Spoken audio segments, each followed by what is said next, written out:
มีวันสิ้นสุดฝันที่บ่มีวันที่จะเป็นจริงและคำถามที่บ่มีคำตอบทั้งหมดนั่นคือปริศนาใจ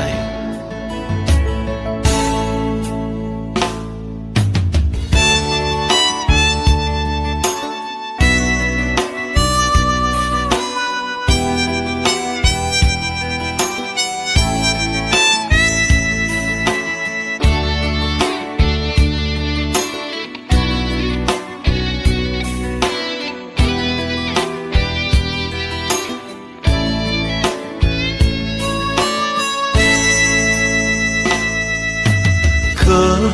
ตั้งคำถามเสมอมาเคยตั้งปัญหาถามใจว่าเรามีความสำคัญมากน้อยเพียงใดพอมีสิทธิ์หรือใดในตัวเขา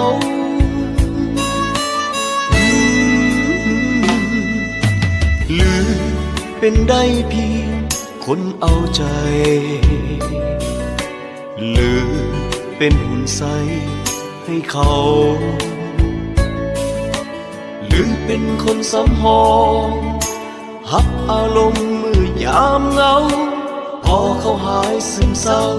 เขาก็ลืมไป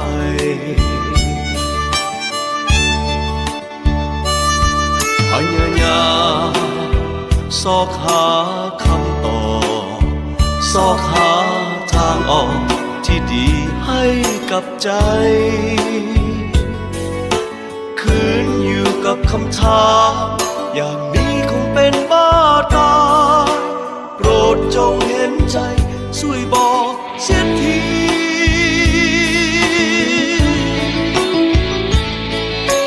ฮักก็บอกว่าฮักบอกฮักก็บอกซะดีๆอย่าปล่อยให้มีปริศนาใจพร้อมแล้วจะฟังคำตอบจะเป็นเส้นใดขอให้ออกจากใจเท่านั้นก็พอวันนี้คือว่าเป็นมือมิดไม้ซีรีส์เป็นโอกาสที่สำคัญโดยเฉพาะความเป็นมือสุขสันต์วันเกิดของเซียวเด่นเนาะซึ่งวันนี้คือว่ากงกับมือวันที่เดือนที่2/2025เนาะในวันนี้ขอให้เซียวจงมีสุขภาพ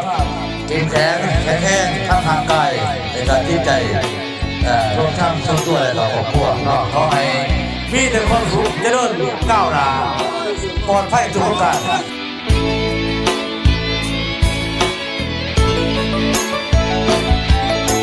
ฮักก็บอกว่าฮักบอกฮักก็บอกซะดีๆอย่าปล่อยให้มีปริศนาใจพร้อมแล้วจะฟังคำตอบจะเป็นเส้นใดขอให้ออกจากใจเท่านั้นก็พอฮักก็บอกว่าฮักบอกฮักก็บอกซะดีๆอย่าปล่อยให้มีปริศนาใจพร้อมแล้วจะฟังคำตอบจะเป็นเส้นใด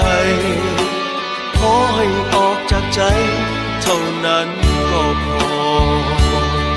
พร้อมแล้วจะฟังคำตอบจะเป็นเส้นใดขอให้ออกจากใจเท่านั้นก็พอ